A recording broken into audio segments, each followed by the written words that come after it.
উপকারিতা, আলহামদুলিল্লাহ। এরকম প্রত্যেকটা প্রাকৃতিক বিষয়ের মধ্যে উপকারিতা রয়েছে, আসলে ব্যাখ্যা অন্যদিক না। কালামে হাকিম থেকে তেলাওয়াত করেছি কয়েকটি আয়াত। সূরা বাকারার 31-32 নম্বর দুইটা আয়াত তেলাওয়াত করেছি, সূরা মুজাদালার একটি আয়াত তেলাওয়াত করেছি, সূরা জুমারের একটি আয়াত তেলাওয়াত করেছি।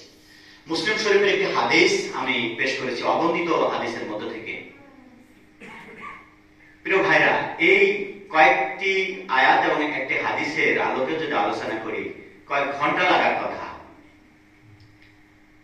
যদিও ধারাবাহিকভাবে আলোচনাকে আমি যথেষ্ট মনে করছি না, তারপরেও সাধ্যমতো চেষ্টা করব অন্তত আপনাদের এই খামারডাঙ্গি পশ্চিম পাড়ায় মসজিদ কমিটি কর্তৃক আয়োজিত এই ধারাবাহিক মাসিক এই আলোচনা তাফসীর মাহফিল, জিকির মাহফিল যেন আল্লাহ তাআলা দায়েম এবং কায়েম রাখেন, সকলে আমিন।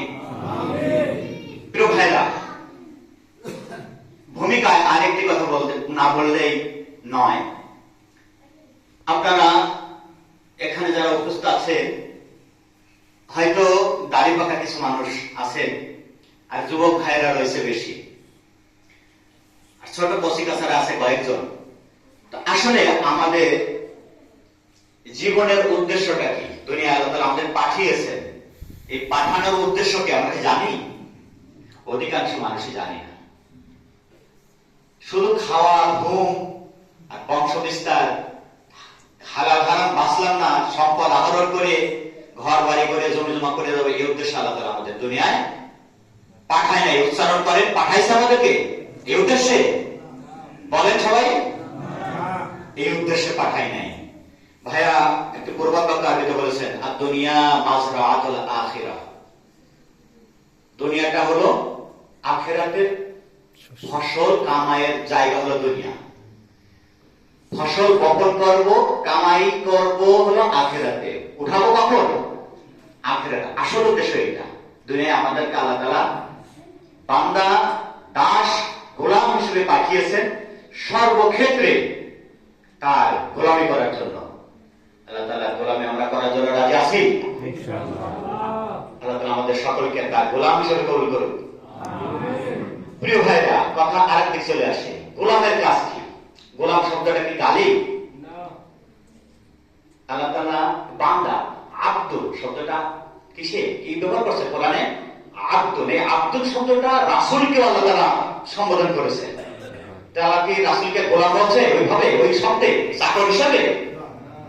সম্মানের সাথে। আমরাও গোলাম, আমরাও চাকর, আল্লাহ তাআলার চাকর। সব সময় আমাদের চাকরগিরি করতে হবে। অর্থাৎ একটি চাকর, অর্থাৎ এখন তো চাকর কিনা হয় না, আগেকার যুগে চাকর কি করা হতো? বাজারে বিক্রি করা হতো এবং সেখান থেকে কিনে আনা হতো। এই চাকর আজীবন তার বাড়িতে থাকতো, সে ছেড়ে না দিলে সেখান থেকে সে যেতে পারতো না কোনোদিনও। তার উপরে যত কসুরি করা হোক না কেন, যত জুলুম চালানো হোক না কেন, সে ছেড়ে যেতে পারত না। একটা জুলুমের মধ্যে ছিল এই দাস প্রথাকে আল্লাহ রাসূল সাল্লাল্লাহু আলাইহি ওয়াসাল্লাম বিদায়ের ভাষণে ঘোষণা করে বন্ধ করে দিয়েছেন। দাস প্রথা আজকে থেকে বিলোপ সাধন করা হলো। এছাড়াও আমরা জেনে থাকি কতগুলো সাহাবী, তাদেরকে ঈমান আনার কারণে তাদের মালিক কি যে নির্যাতন করত। ওসমান রাদিয়াল্লাহু তাআলা আনহু, ভাইয়ের নামের সাহাবী, তৃতীয় খলিফা ওসমান গনি বলা হতো, ভাইয়ের নাম ওসমান গনি। গনি মানে ধনী। এই ধনী শুধু দুনিয়ার ধনী না, যদিও গনিয়ম থেকে শব্দটার সম্পদের অধিকারী, কিন্তু এই সম্পদকে ইসলামের জন্য ব্যবহার করা সবচেয়ে বড় ধনী। আলহামদুলিল্লাহ, আল্লাহ তাআলা আমাদের যতটুকু সম্পদ দিয়েছেন, যা দিয়েছে, ইসলামের জন্য ব্যবহার করব। প্রিয় ভাইরা, আজকে আপনি মারা গেলে এই সম্পদ আমার জন্য যদি সদকা জারিয়া সঠিকভাবে যদি আমি আঞ্জাম দেওয়ার মতো করে রেখে যেতে পারি, হয়তো আমার জন্য কিছুটা ফায়দা হবে। কিন্তু তাছাড়া আপনি বাড়ি গাড়ি করে যাবেন, সম্পদ রেখে যাবেন, আপনি বেআমল হয়ে কবরে চলে যাবেন, আপনার জন্য এই সম্পদ ফোটা পয়সারও উপকার দেবে না। দেবে নাকি? আমি আপনাদেরকে আহ্বান জানাই, এই যুবক ভাইরা আছে, 5 ওয়াক্ত নামাজ পড়তে হবে। কি ভাইরা রাজি আছেন? 5 ওয়াক্ত নামাজ পড়ে আমাদেরকে ইসলাহ করতে, অন্যায়, অবিচার, অনাচার, পাপাচার কাজ থেকে দূরীভূত করতে। আর সেই নামাজের মতো হতে হবে। নামাজ পড়লাম, অশ্লীলতা আমি ছাড়লাম না।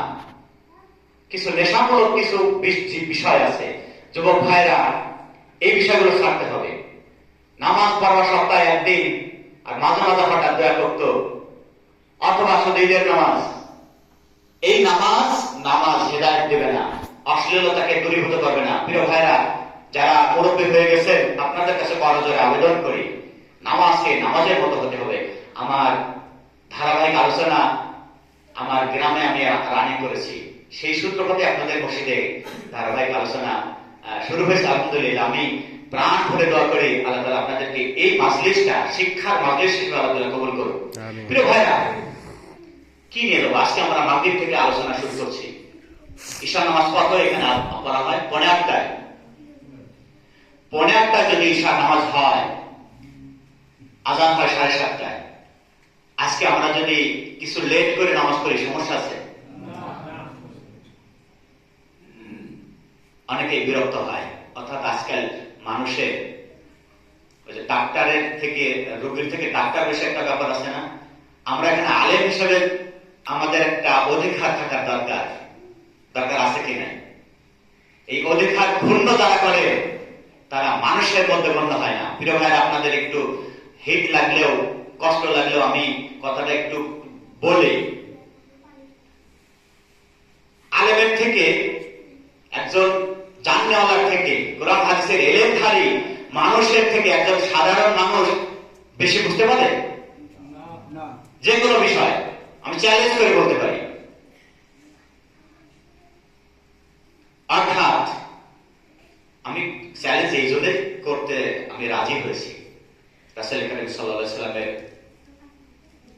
জিন্দেগি ছিল কয় বছরের?